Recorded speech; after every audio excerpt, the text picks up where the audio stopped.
Zoom zoom.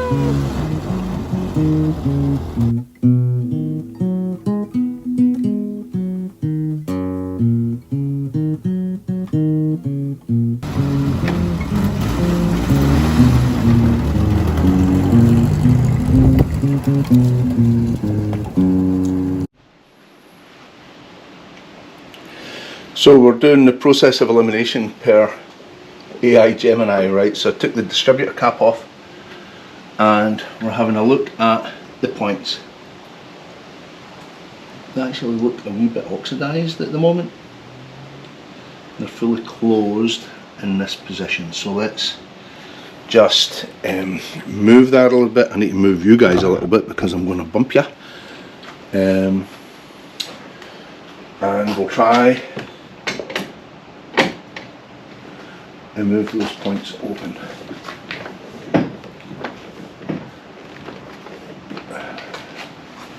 So look, they need about 12 thou, right? That's it, right on the lobe. I had 12 thou on my little feeler gauges here. Here it is, 12 thou.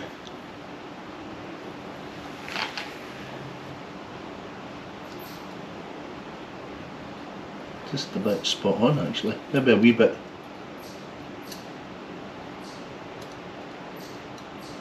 too open. But it is worrying that there's oxidation shown on there already, you know. New points, I think they're new points. Just a little bit of sandpaper, clean those up. I don't know if dirty points would have the same symptoms as open points, right? Now whether, you know, I kind of fiddled with that cam there, I don't see anything that would indicate that there's anything wrong with those weights, and I'm pretty sure we revved it up quite a bit back when we were dry running it, you know, in the chassis setup. Difficult to get a wee bit in there, isn't it?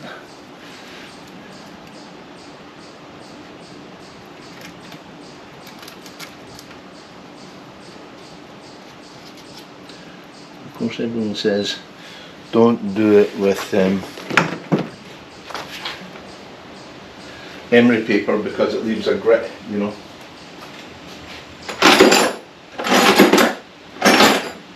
I dare say it does leave a grit, but I don't know how else to do it. With a file, I don't have a file. Not this size. You know what I mean? Yeah, that's interesting, there's so much corrosion on that. I don't know if this is even coarse enough to do anything, to be completely truthful. Get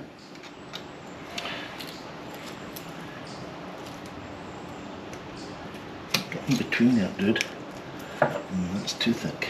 I'm doubling it up, you know.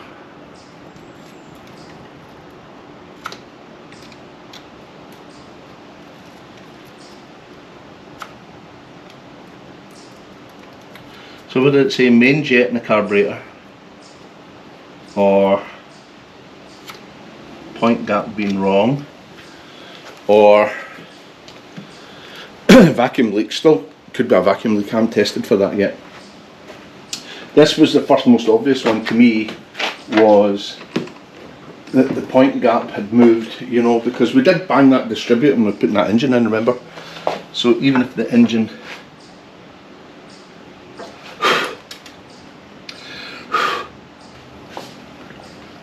let's see if that's tight. Took a little bit of tightening. I need to get it back on the lobe.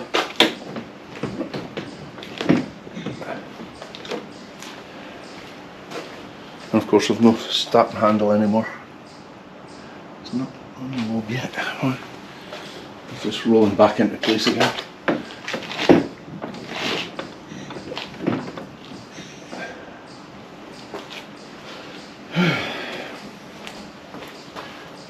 bit too far. And a little bit the other way. Yeah, that's better. I'll close it that lobe, I think. Right. That's it right on the lobe again. You know, it looks to me as if it's fine gap wise, certainly a little bit corroded, and you know, okay, I could tighten that a little bit, right? So let's do that. It's a wee bit open, you know what I mean?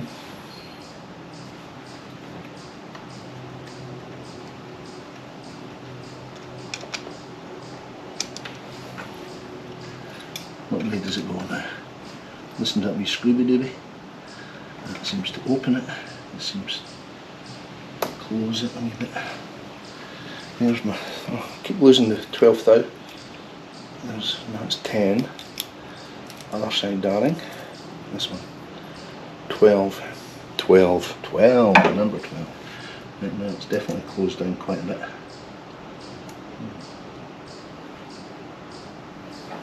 A bit there, then that's a bit tighter.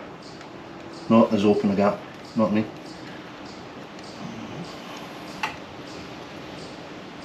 Yeah, maybe it had opened too much, you know. It also said the condenser could be going. I think maybe a new condenser. Should we just stick a new condenser in? It's a bit of a pain in the ass. Let's try everything else first. And it also said it could be the coil, so I'm just checking the connections to the coil. That's definitely a bit loose, isn't it? The whole kit and caboodle is loose.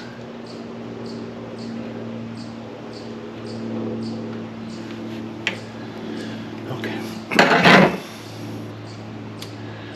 Distributor, oh yeah, rotor arm.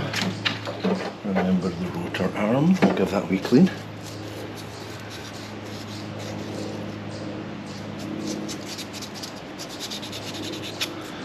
Remarkable, all this stuff was clean when I put it together, wasn't it?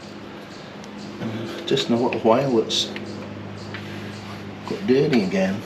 Let's see what this looks like inside. A bit dusty. But it's a brand new distributor cap, this one. Should be good. I did look at the engine that came out of this, and I did colour code those wires on the generator, and they're backwards just now, right? So we could change that while we're about it as well. So green went to green. Where is it now? Yeah. Green was on the right. Green was on the right. So let's just change that while we're about it. Why don't we?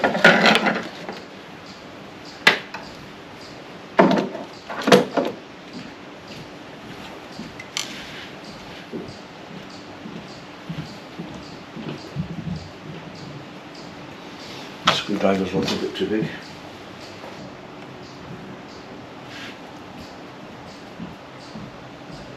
This is entirely the wrong screw, so we should probably do something about that, I think. But meanwhile,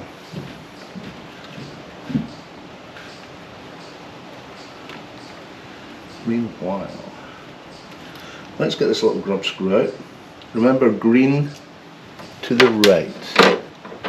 And these are obviously not the same diameter. They're actually not that far away. Let me go see if I can find another grub screw. Honestly, don't know if this is any better, but what did we say? Green to the right. Green to the right. This one.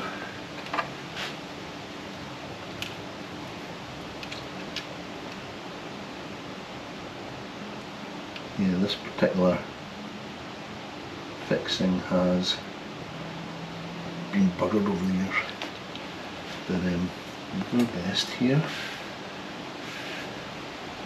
Now we know it's the right polarity.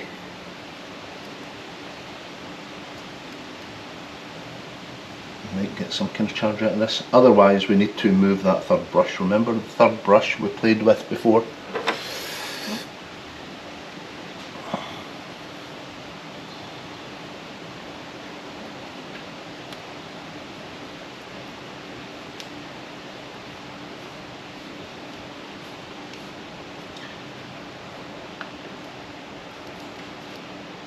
both good connections, okay. We did that. So let's assume the weights on that distributor are okay. I'm pretty sure I checked them. We put the rotor arm back in again, we checked the points gap, we changed the points gap, we closed it a little bit, right? So now we need to start it. Let's assume it's not the weights in the distributor.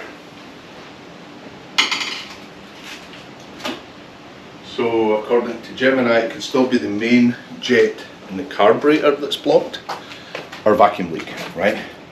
To test the vacuum leak, we need to start it. That's what we're going to do right now. One would hope.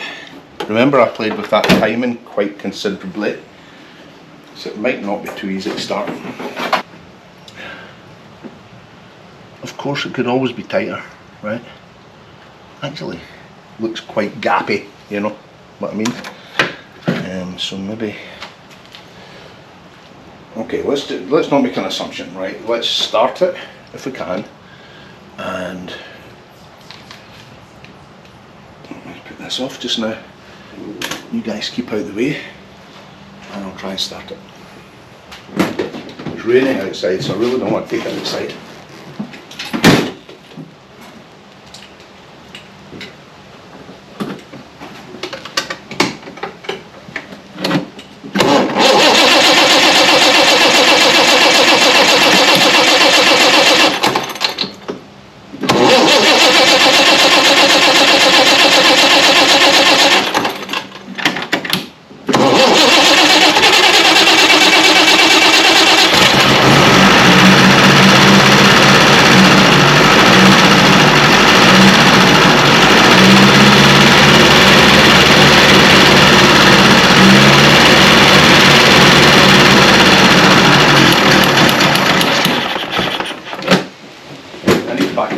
The exhaust fumes are going to choke us to death. Cleaner, we're going to screw that on the inlet manifold.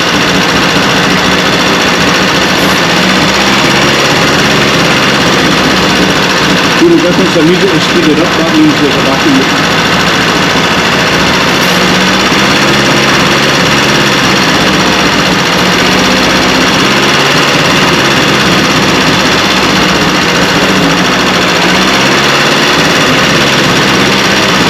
Okay, so we have Gemini as well, it's a vacuum leak. I need to very carefully tighten up that manifold now.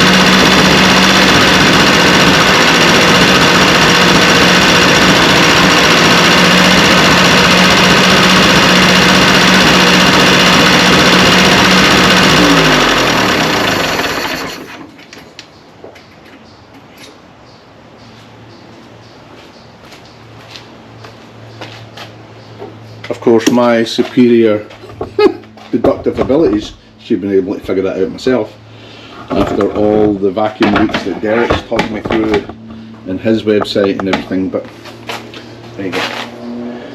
Let's hope we can tighten these studs without busting them. Okay. Very, very interesting challenge, isn't it? Let's see if we're up to it.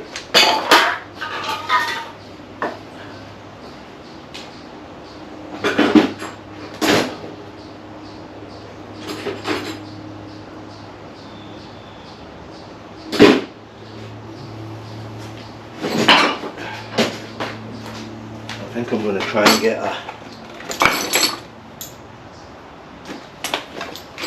get a socket on them and very gently tighten them up.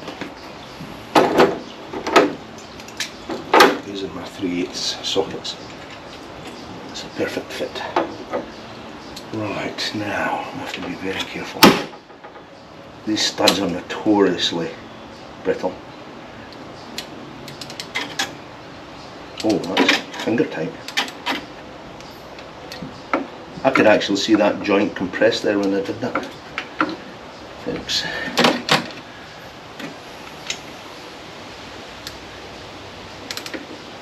Wow.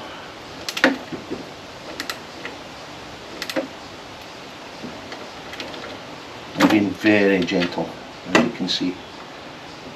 I hope you can see, actually. Yeah. think you can see. And these nuts are all different sizes. Oh my goodness.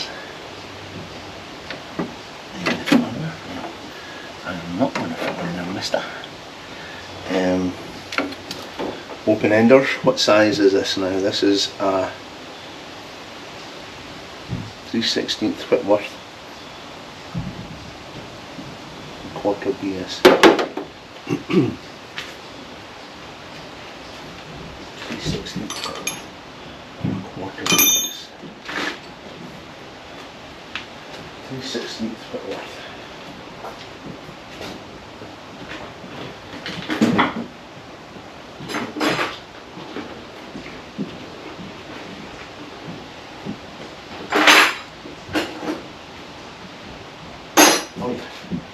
All my Austin spanners, wrenches are in the car, as they should be. Silly Billy.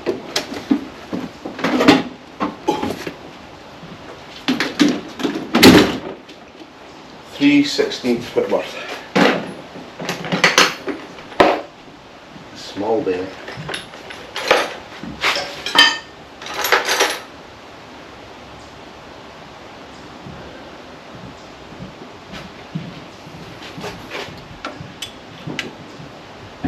Oh wow, finger tight on this inlet manifold. How did that happen? Did it loosen off? I don't know the answer to that question. It's pretty tight, that one. Still got a couple of tons on it. This one under here. Oh yeah. Actually very loose, man. No wonder.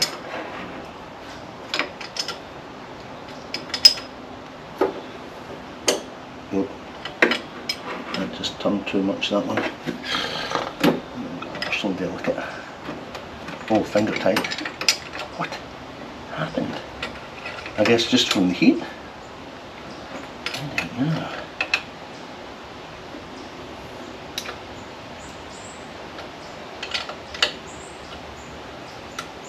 Now, they wouldn't all fit in that socket, but they'll fit in this wrench. Go figure. What wrench is it? It's my old trusty one.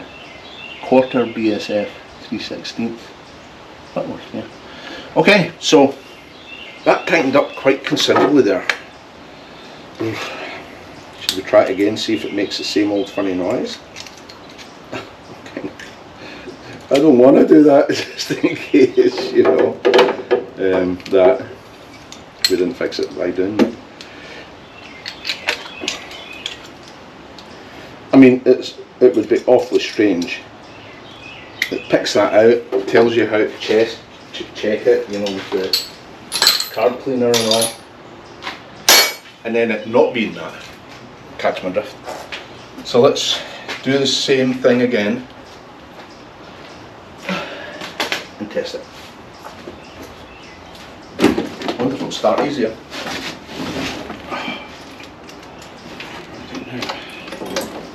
Soon find out.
Okay, let's have a wee test run.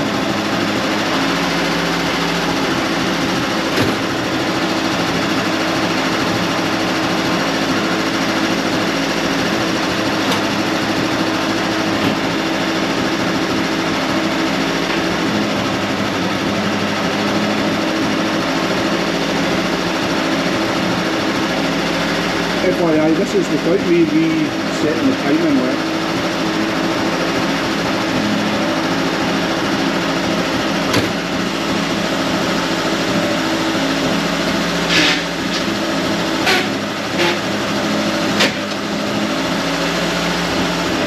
That's not good.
So the timing's not right, but it's much, much better than it was.